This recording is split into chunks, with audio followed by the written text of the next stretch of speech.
CSIR NET chemical science का exam हो चुका है और अब बहुत सारे स्टूडेंट के मन में एक क्वेश्चन आ गया होगा कि CSIR NET chemical science exam के बाद अब क्या करें। नमस्कार दोस्तों, मैं हूं Ankit Jain and I welcome all of you to my YouTube channel. आज का वीडियो मेरे सभी MSc केमिस्ट्री साथियों के लिए है। अब CSIR नेट केमिकल साइंस का एग्जाम जब आपने दे दिया है तो बहुत सारे स्टूडेंट तो ऐसे होंगे जिन्हें आगे क्लैरिटी होगी कि अब हमें क्या करना है, आज का पेपर कैसा हुआ ये भी उन्हें पता होगा, सिलेक्शन होगा या नहीं होगा, कई सारी बातें क्लियर हो चुकी होगी। बहुत सारे स्टूडेंट होंगे जो कि डाउट में होंगे कि क्या हमारा सिलेक्शन होगा नहीं होगा, तो आने वाले कुछ ही दिनों में ये स्थिति भी क्लियर हो जाएगी।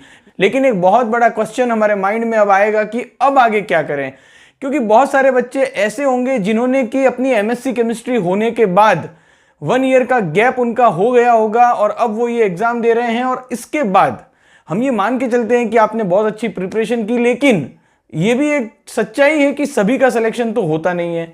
तो अब अगर आप भी उस कैटेगरी में आ जाते हैं जिसमें कि आपका सिलेक्शन अगर नहीं होता है, एक वर्स्ट सिनेरियो अगर हम पकड़ लेते हैं कि नहीं होता है अगर आपका सिलेक्शन, तो आगे क्या करेंगे। खासकर ऐसे बच्चे जो कि अपनी MSc केमिस्ट्री के बाद जिनका 6 मंथ का 1 ईयर का गैप हो चुका है, तो ऐसे सभी स्टूडेंट को यहां पर मैं कुछ एडवाइस देना चाहूंगा कि अगर आपको ये लगता है कि जो अभी वाला अटेम्प्ट है उसमें अगर आपका एग्जाम में परफॉर्मेंस इतनी अच्छी नहीं हुई है तो आपको अभी से जॉब के लिए प्रिपेयर हो जाना चाहिए।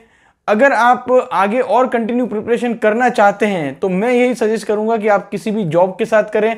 वो जॉब एक इंडस्ट्री की जॉब भी हो सकती है या फिर वो किसी कोचिंग की जॉब भी हो सकती है। अगर आप टीचिंग में पैशन रखते हैं तो आप अगर टीचिंग करेंगे, 11th 12th केमिस्ट्री आप पढ़ा सकते हैं, आप BSc केमिस्ट्री वालों को पढ़ा सकते हैं, MSc केमिस्ट्री वालों को भी आप पढ़ा सकते हैं कुछ टॉपिक्स जो आपके स्ट्रॉन्ग टॉपिक होंगे। क्योंकि जब हम CSIR नेट की कोचिंग कर लेते हैं, उसके लिए प्रिपरेशन कर लेते हैं, तो कई सारे टॉपिक होते हैं जिन पर हमारी अच्छी कमांड बन जाती है।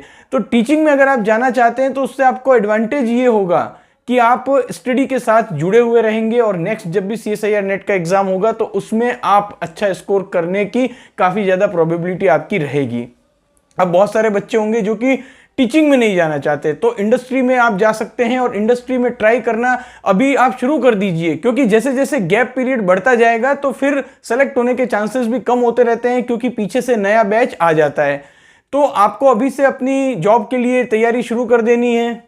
जॉब के लिए कैसे सर्च करना है उसके ऊपर भी मैंने कई वीडियोस बनाए। बहुत ही ब्रीफ में बताऊं तो सभी जॉब साइट पर अपना रिज्यूम अपलोड कर दीजिए, लिंक्डइन पर देखते रहिए और साथ ही साथ कई सारे ऐसे ग्रुप है जहां पर कि MSc केमिस्ट्री के लिए जॉब ओपनिंग्स आती रहती है, उन पर भी आप अपनी नजर बनाए रखिए, जिससे कि जैसे ही आप एक जॉब में एंटर हो जाएंगे तो उसके बाद एक बार जब आपको एक्सपीरियंस हो गया तो धीरे धीरे आगे बहुत सारी अपॉर्चुनिटी आपके सामने आती रहेगी। और अगर आपको पैशन है CSIR नेट के लिए प्रिपेयर करने का तो आप अपनी जॉब के साथ भी कुछ समय निकालकर अपनी प्रिपरेशन को कंटिन्यू कर सकते हैं।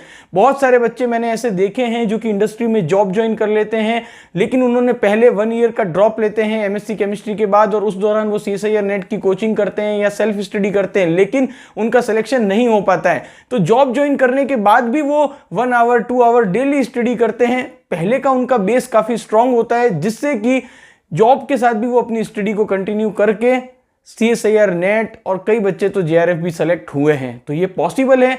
इससे क्या होगा कि आपको एक फाइनेंशियल स्टेबिलिटी भी मिलेगी और MSc केमिस्ट्री पास आउट होने के बाद बिना जॉब के काफ़ी ज़्यादा लंबे समय तक रहना, ये एक बहुत बड़ा मेंटल बैरियर भी होता है। कई बार हमारे माइंड में बहुत सारी नेगेटिव चीज़ें आने लग जाती है कि क्या मुझे आगे जॉब मिलेगी नहीं मिलेगी, और घर वाले भी एक सर्टेन टाइम के बाद एक्सपेक्ट करने लगते हैं कि आप कुछ ना कुछ जॉब करोगे क्योंकि आपने मास्टर डिग्री ले रखी है।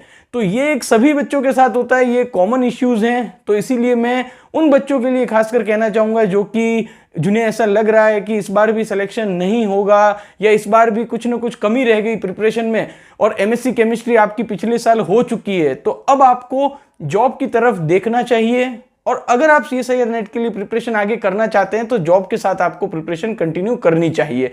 तो ये तो हो गया पहला सिनेरियो उन बच्चों के लिए जिन्हें कि ऐसा लग रहा है कि मेरा सिलेक्शन होगा या नहीं होगा, डाउट है, और MSc केमिस्ट्री उनकी पिछले साल हो चुकी है, ऑलरेडी 1 ईयर का गैप आ चुका है। अब अगर हम बात करें तो बहुत सारे बच्चे ऐसे होंगे जिन्हें ये कॉन्फिडेंस होगा कि मेरी नेट लेक्चरशिप तो क्लियर हो जाएगी, लेकिन मैं चाहता हूं कि मेरी JRF में रैंक आए, अच्छी रैंक आए। तो ऐसे बच्चे कहीं पर भी टीचिंग कर सकते हैं और टीचिंग के साथ साथ अपनी जो प्रिपरेशन है उसको कंटिन्यू करके अपनी रैंक बूस्ट कर सकते हैं। क्योंकि अगर आप जेआरएफ क्लियर करना चाहते हैं और नेट एलएस अगर आपने ऑलरेडी क्लियर कर ली, दैट मीन्स कहीं ना कहीं बहुत ही एक छोटा सा गैप है जिसे आपको क्लियर करना है। तो आप अगर अगेन 6 मंथ के लिए प्रिपरेशन करेंगे और साथ में कोई टीचिंग की जॉब भी कर लेंगे तो आपकी अर्निंग भी होती रहेगी और साथ ही साथ आप 4-5 महीने स्टडी करके अपनी रैंक को भी एनहेंस कर लेंगे। और साथ में अब अगर हम बात करें तो कुछ बच्चे होंगे जिनकी जेआरएफ क्लियर होने वाली होगी, उन्हें ये कॉन्फिडेंस होगा कि यस मेरा जेआरएफ में सिलेक्शन हो जाएगा। तो आप अगर आगे चलकर पीएचडी करना चाहते हैं तो ये तो एक बहुत ही अच्छी बात है, क्योंकि जेआरएफ के साथ अगर आप पीएचडी करोगे तो आपको बहुत अच्छी फेलोशिप भी मिलेगी और साथ ही इंडिया के प्रीमियर इंस्टीट्यूट से आपको पीएचडी करने का मौका भी मिलेगा। तो ये तो एक बहुत ही कहते हैं कि गुड सिनारियो है उन बच्चों के लिए जिन्हें की अपनी जेआरएफ क्लियर होते हुए दिख रही है। तो उन सभी बच्चों को तो मैं अभी से ऑल द बेस्ट विशेस कहना चाहता हूं। और साथ में जैसा कि मैंने पहले भी कहा कि सिलेक्शन सबका नहीं होता है, ये एक हार्श रियलिटी है। तो उन बच्चों को भी निराश नहीं होना है जिनका सिलेक्शन नहीं हो रहा है। आप अगर अभी एमएससी केमिस्ट्री के साथ साथ में ही ये सीएसआईआर नेट का एग्जाम दिया है, तो अगर आप सीएसआईआर नेट के लिए पैशनेट हैं, चाहते हैं कि मैं एग्जाम क्लियर करना ही है मुझे, तो आप 6 मंथ का एक गैप ले सकते हैं। बहुत सारे बच्चे होते हैं जो कि एमएससी केमिस्ट्री कंप्लीट होती है उसके बाद 6 मंथ का एक गैप ले लेते हैं और उस दौरान वो अच्छे से प्रिपरेशन करके सीएसआईआर नेट का एग्जाम क्लियर भी कर लेते हैं। तो जिनकी एमएससी केमिस्ट्री रनिंग है वो 6 मंथ का टाइम ले सकते हैं अगर उनकी फाइनेंशियल कंडीशन उन्हें अलाउ करती है। और नहीं अगर करती है आपकी फाइनेंशियल कंडीशन, ऐसा है कि नहीं आपको जॉब करना ही है, तो आप अपनी जॉब के साथ साथ भी अपनी स्टडी को कंटिन्यू कर सकते हैं। तो ऐसा बिल्कुल भी नहीं है कि इस बार अगर आपका सिलेक्शन नहीं होगा तो आगे अब कभी आपका सिलेक्शन होगा ही नहीं, या फिर आप जॉब के साथ अपनी प्रिपरेशन कंटिन्यू नहीं कर सकते। काफ़ी बच्चे देखे हैं मैंने जिन्होंने कि जॉब के साथ अच्छे से अपनी प्रिपरेशन को भी मैनेज किया और बाद में आईआईटी में पीएचडी के लिए भी सेलेक्ट हुए। तो सब कुछ पॉसिबल है, थोड़ा सा डिटर्मिनेशन, थोड़ा सा डेडिकेशन चाहिए होता है। वीडियो देख रहे सभी स्टूडेंट को लास्ट में यही कहना चाहूँगा कि अगर आपका पेपर बहुत अच्छा हुआ है तो ऑल द बेस्ट विशेस, आप अच्छे से अच्छी रैंक के साथ जेआरएफ क्लियर करें और अच्छे प्रीमियर इंस्टीट्यूट से पीएचडी भी करें और देश का गौरव बढ़ाएं। लेकिन ऐसे बच्चे जिन्हें कि ये लग रहा है कि पेपर अच्छा नहीं हुआ, काफ़ी ज़्यादा निराश हैं, मायूस हैं, तो आपको भी घबराने की बिल्कुल ज़रूरत नहीं है। अगर आपकी फाइनेंशियल कंडीशन अलाउ करती है तो आप अपनी प्रिपरेशन को और कंटिन्यू कीजिए। लेकिन अगर आपकी फाइनेंशियल कंडीशन अलाउ नहीं करती है और अब ये प्रेशर आ रहा है कि जॉब करनी है, तो आप जॉब के साथ भी अपने सीएसआईआर नेट के एग्जाम को क्लियर करने के सपने को पूरा कर सकते हैं। जरूरत होगी तो आपको थोड़ा सा डेडिकेशन और पैशन दिखाना होगा। तो आई होप कि वीडियो आपके लिए हेल्पफुल रहेगा, इंफॉर्मेटिव रहेगा। Thank you for watching this video.